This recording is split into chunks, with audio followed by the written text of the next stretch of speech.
Hello Tom, this is Pedro at large responding to your question, YouTube is.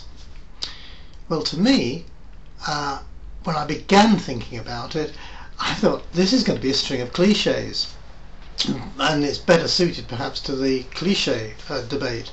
But here I go. First of all, YouTube to me is a mirror. When I look into it, I see reflected back to me the society that I think is around me.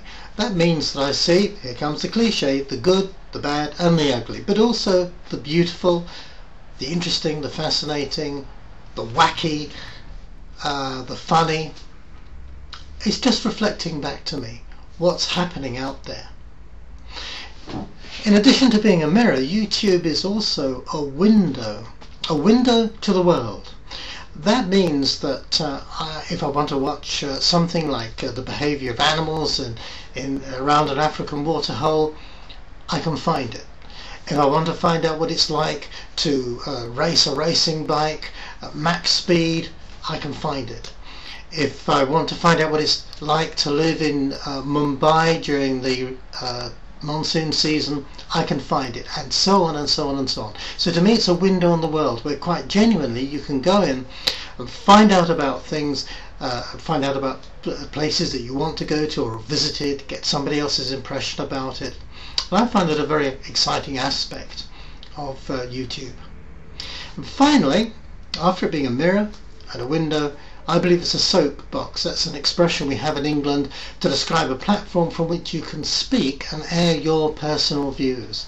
And I think for the first time YouTube has really provided a platform for ordinary people around the world to address the world with their views on issues, whether they are of great significance and international importance, or whether they're just the lifestyle choices they make and why, the hobbies they have and why, and yes, why they think their cat is the best cat in the world, and why not. And hey, how many hamsters do fly off a wheel at a rate of knots when they're going around? It's a great gift.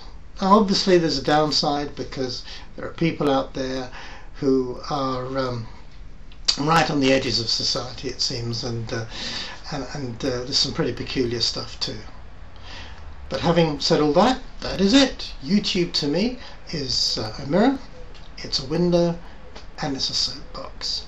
And by the way, Tom, before I sign off, and that ink blot that you showed us, I have to confess, when it first came up on the screen, my impression was that ink blot looks like a dead bird. Now, perhaps you'd like to tell me what you think that means about me. I don't know how you're going to do that, but I'd be interested to know. It may just be that I've seen more dead birds than I have bats, although they do fly regularly in my garden. So, not the dead birds that is, but the bats. But I'd like to know. God bless you, Tom, and thank you for raising yet another fascinating topic.